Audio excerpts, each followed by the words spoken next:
Hi friends, இன்றைக்கி நம்ம super டேஸ்டியான சிக்கன் பிரியாணி எப்படி பண்ணுறதுன்னு தான் பார்க்க போகிறோம். நான் சொல்கிற அளவுகளோடு நீங்களும் செஞ்சிங்கன்னா உங்களுக்கும் டேஸ்டியான சிக்கன் பிரியாணி கிடைக்கும்.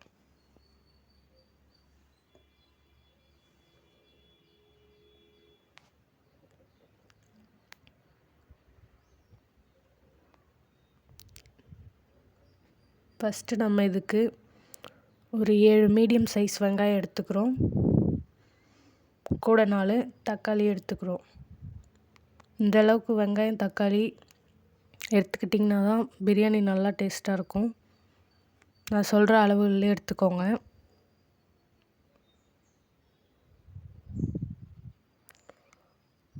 வெங்காயம் நம்ம எவ்வளோ எடுத்துக்கிறோமோ அதில் பாதி அளவு தக்காளி எடுத்துக்கிட்டிங்கன்னா கரெக்டாக இருக்கும். இப்போ இஞ்சி பூண்டு எவ்வளோன்னு பார்த்துக்கோங்க. நான் இந்த அளவுக்கு இஞ்சி ஒரு 5 பூண்டு எடுத்திருக்கேன்.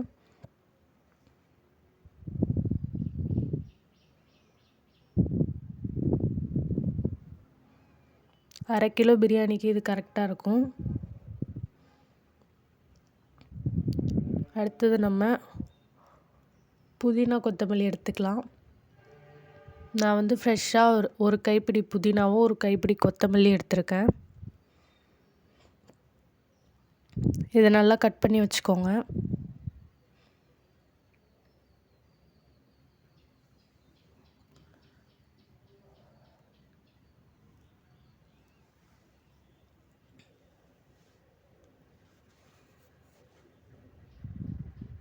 அடுத்தது நம்ம காய்கறி எல்லாம் கட் பண்ணி வச்சுருக்கோம். நம்ம இஞ்சி பூண்டு பேஸ்ட் அரைச்சிக்கலாம். இது கூட நான் வந்து கொஞ்சமாக புதினாவும் கொஞ்சமாக கொத்தமல்லியும் ஆட் பண்ணிக்கிறேன். அடுத்தது இது கூட நான் 2 துண்டு பட்டையும் 3 ஏலக்காவும் 3 கிராம்பும் ஆட் பண்ணிக்கிறேன்.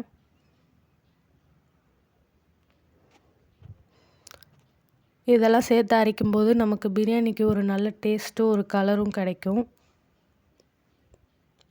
இப்போ இதெல்லாம் நம்ம கொஞ்சம் தண்ணி ஊற்றி அரைச்சி எடுத்துக்கலாம்.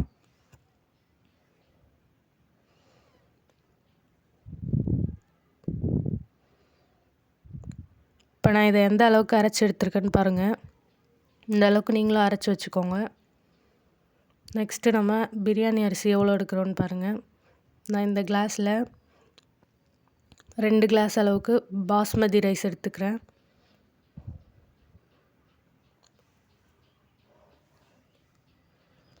இப்போ நான் அரிசியை நல்லா 3 வாட்டி கழுவிட்டு இப்போ நான் இதை ஊற வச்சுக்கிறேன். நீங்கள் பிரியாணி ஸ்டார்ட் பண்ணுறதுக்கு முன்னாடி இதை நீங்கள் ஊற வச்சிங்கன்னா கரெக்டாக இருக்கும்.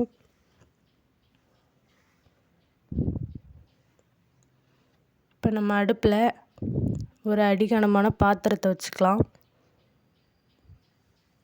வெயிட் நல்லா அதிகமாக இருக்கிற பாத்திரமாக வைங்க, இல்லைன்னா அடி பிடிச்சிரும்.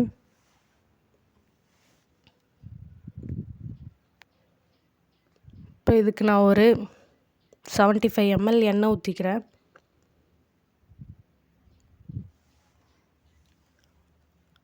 அது கூட நான் 3 ஸ்பூன் நெய் ஊற்றிக்கிறேன்.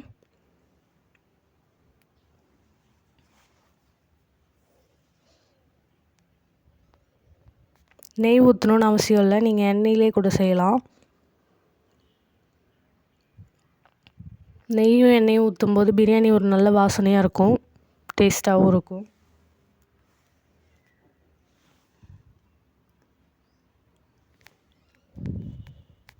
இப்போ இதில் நான் பிரியாணி ஸ்பைசஸ் ஆட் பண்ணிக்கிறேன்.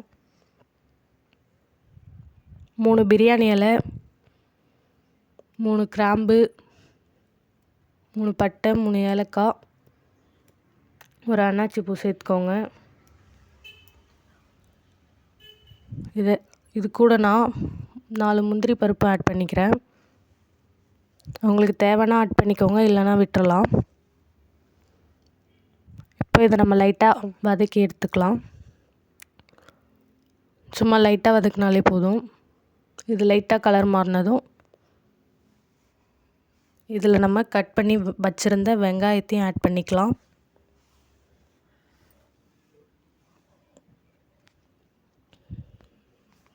இப்போ நான் இதில் வெங்காயத்தையும் ஆட் பண்ணிக்கிறேன்.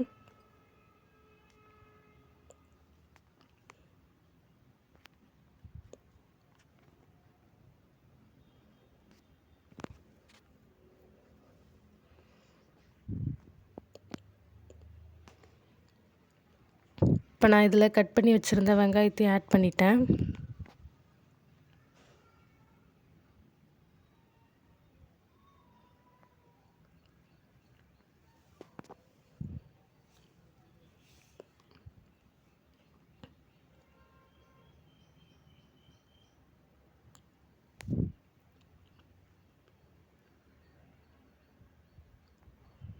இப்போ நம்ம இதை வதக்க போகிறோம்.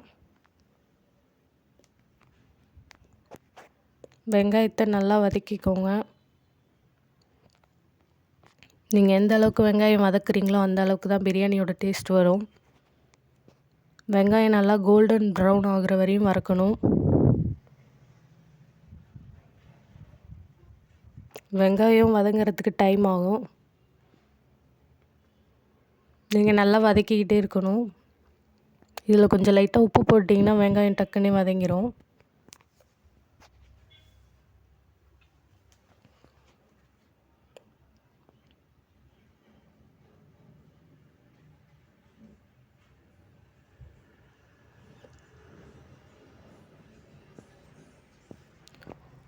வெங்காயத்தை நீங்கள் எந்த அளவுக்கு வதக்குறீங்களோ அந்த அளவுக்கு தான் டேஸ்ட் வரும். நீங்கள் அதனால் நல்லா வதக்கிக்கோங்க.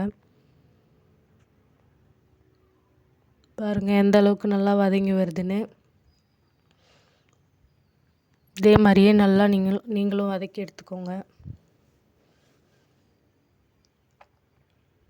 இந்த அளவுக்கு கோல்டன் ப்ரௌன் ஆகுற வரையும் நல்லா வதக்கி எடுத்துக்கோங்க.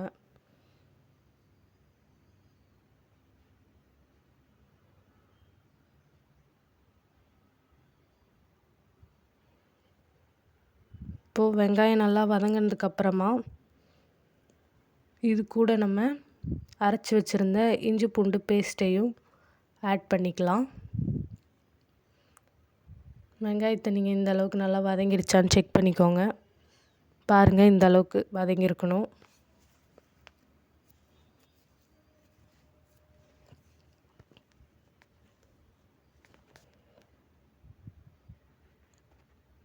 இப்போ நம்ம இதில் இஞ்சி பூண்டு பேஸ்ட் ஆட் பண்ணிக்கலாம்.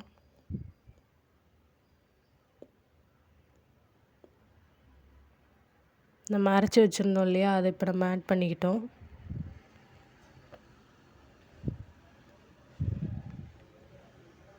இதையும் நம்ம நல்லா வதக்கி எடுத்துக்கணும்.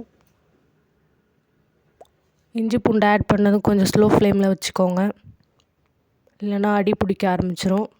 அதனால் நீங்கள் கைவிடாமல் கிண்டிக்கிட்டே இருங்க. அப்போ தான் அடி பிடிக்காமல் நல்லா வதங்கி வரும். பாருங்கள் எந்த அளவுக்கு கலர் மாதிரி எந்த அளவுக்கு நான் வதக்கியிருக்கேன்னு. இதே மாதிரி நீங்களும் நல்லா வதக்கி எடுத்துக்கோங்க. இஞ்சி பூண்டு பேஸ்ட்லேருந்து நல்லா எண்ணெய் பிரிஞ்சு வரணும். அந்த அளவுக்கு நல்லா வதக்கி எடுத்துக்கணும்.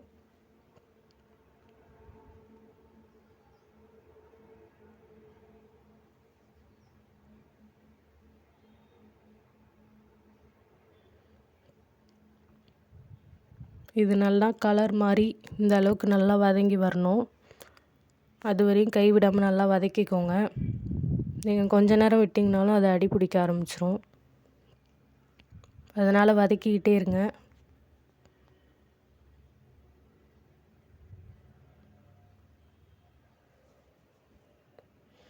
இப்போ இது கூட நான் 4 பச்சை மிளகா கட் பண்ணி வச்சுருந்ததை ஆட் பண்ணிக்கிறேன். கூடவே புதினா கொத்தமல்லியும் ஆட் பண்ணிக்கிறேன். ஒரு கைப்பிடி அளவு புதினா, ஒரு கைப்பிடி கொத்தமல்லி.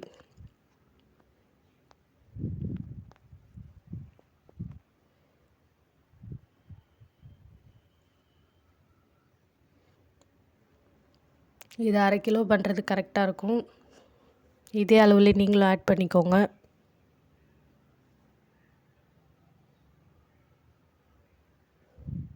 இப்போ இதையும் நம்ம நல்லா வதக்கிக்கலாம். பாருங்கள், இது நல்லா வதங்கி வந்துடுச்சு. இப்போ நான் இது கூட 100 ml அளவுக்கு தயிர் ஆட் பண்ணிக்கிறேன்.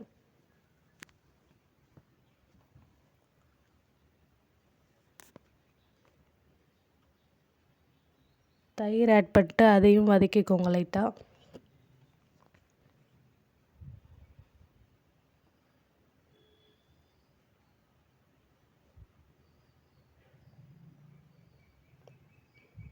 தயிர் ஆட் பண்ணும்போது சிக்கன் நல்லா சாஃப்டாக குக் ஆகி வரும்.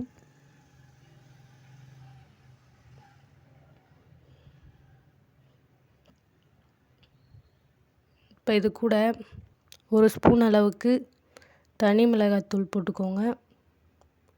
இது பிரியாணிக்கு நல்ல கலர் கொடுக்கும். இப்போ இது கூட ஆட் பண்ணி இதையும் கொஞ்சம் வதக்கிக்கலாம்.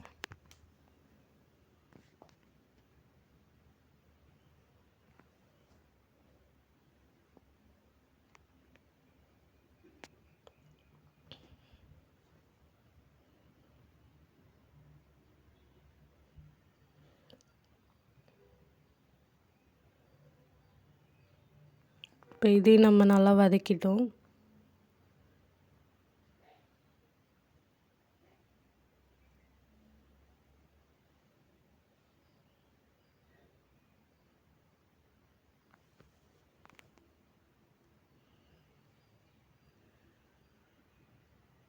இந்த அளவுக்கு நல்லா குக் ஆனதுக்கப்புறமா நம்ம கட் பண்ணி வச்சுருந்த 4 தக்காளி இது கூட ஆட் பண்ணிக்கலாம்.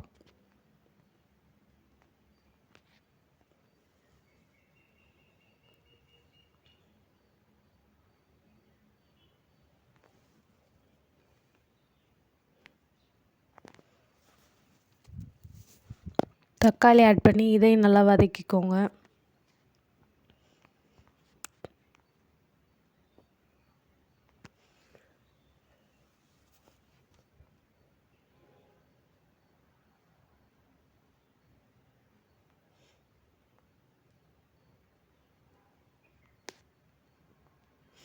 தக்காளி நீங்கள் மூடி போட்டு ஸ்லோ ஃப்ளேமில் வச்சு குக் பண்ணிங்கன்னா நல்லா குக் ஆகி வரும். இப்போ நான் இது கூட 1.5 டீஸ்பூன் அளவுக்கு உப்பு போட்டுக்கிறேன்.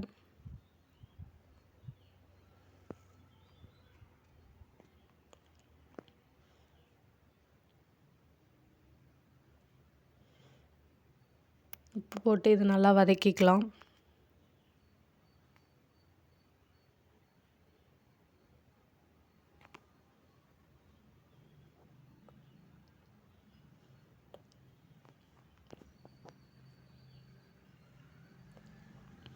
இப்போ நம்ம மூடி வச்சு ஸ்லோ ஃப்ளேமில் வச்சோன்னா தக்காளி நல்லா குக் ஆகி வந்துடும்.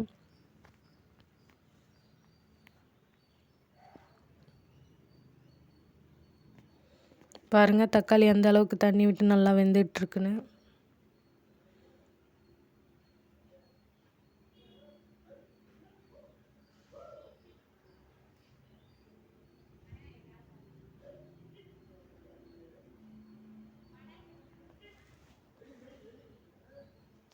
இந்த அளவுக்கு நல்லா கலர் மாதிரி வந்திருக்கு பாருங்கள். தக்காளியும் இந்த காரத்தூள் மட்டும்தான் நமக்கு கலர் கொடுக்கும். நம்ம எந்த கலர் பொடியும் ஆட் பண்ண போகிறதில்ல. ஸோ இந்த அளவுக்கு நல்லா வதக்கி எடுத்துக்கோங்க.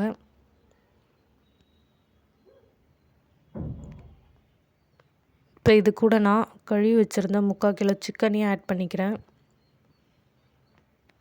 1/2 கிலோ பிரியாணிக்கு நீங்கள் 3/4 கிலோவும் எடுத்துக்கலாம், இல்லை 1/2 கிலோவும் எடுத்துக்கலாம்.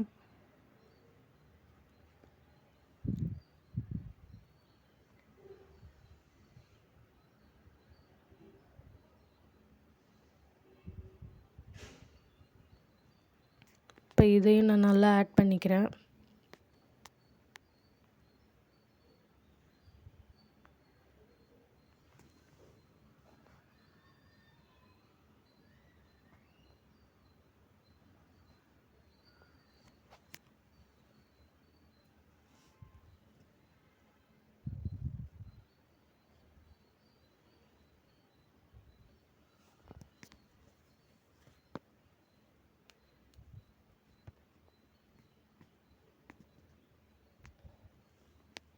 இப்போ மசாலா நல்லா கோட் ஆகிற அளவுக்கு சிக்கனை லைட்டாக வதக்கி கொடுத்துக்கோங்க.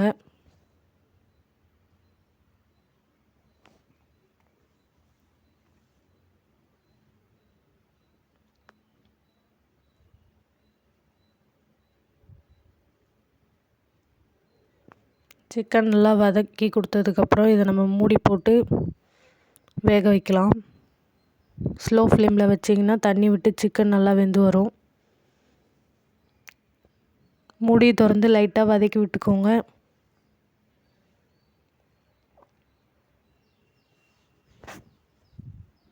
திரும்ப இப்போ நம்ம இதை நல்லா குக் பண்ணி எடுத்துக்கலாம்.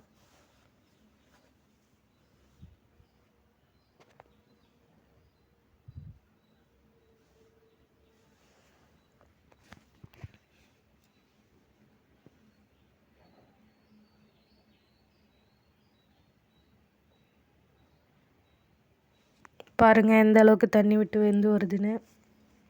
இந்த அளவுக்கு நல்லா குக் ஆகணும்.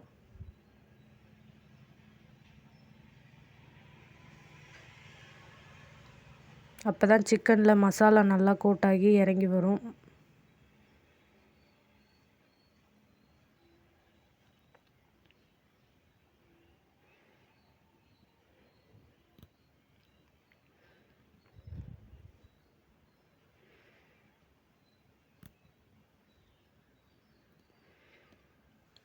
இப்போ சிக்கன் நல்லா குக் ஆனதுக்கப்புறமா இதில் நான் தண்ணி ஆட் பண்ண போகிறேன். நான் 2 டம்ளர் அரிசி எடுத்திருந்ததால் 3 டம்ளர் தண்ணி ஊற்ற போகிறேன். 1 டம்ளருக்கு 1.5 டம்ளர் அளவுக்கு தண்ணி ஊற்றுனீங்கன்னா கரெக்டாக இருக்கும்.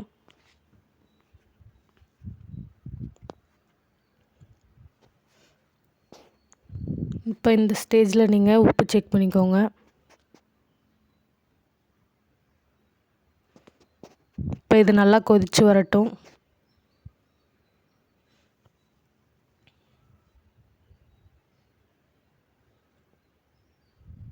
இப்போ உப்பு காரம் எல்லாம் கரெக்டாக இருக்கான்னு செக் பண்ணிக்கோங்க. செக் பண்ணிவிட்டு உப்பு லைட்டாக அதிகமாக இருக்க மாதிரி இருந்துச்சுன்னா கரெக்டாக இருக்கும். இப்போ இது கூட நம்ம கழுவி வச்சுருந்த பாஸ்மதி ரைஸையும் போட்டுக்கலாம்.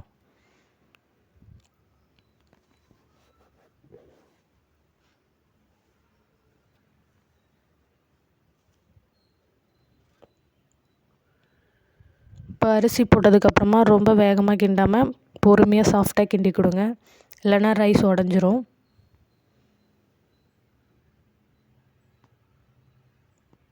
இப்போ இது நல்லா கொதித்து வரட்டும். இது நல்லா வெந்து அரிசியும் தண்ணியும் சம அளவில் வரணும். அதுவரை இது நல்லா குக் ஆகட்டும்.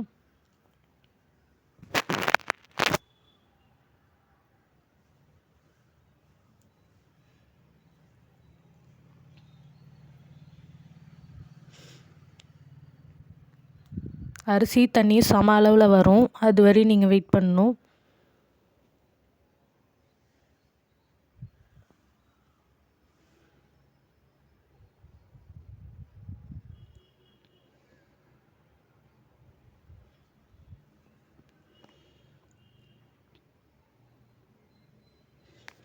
இப்போ பாருங்கள் அரிசியும் தண்ணி சம அளவில் வந்துடுச்சு.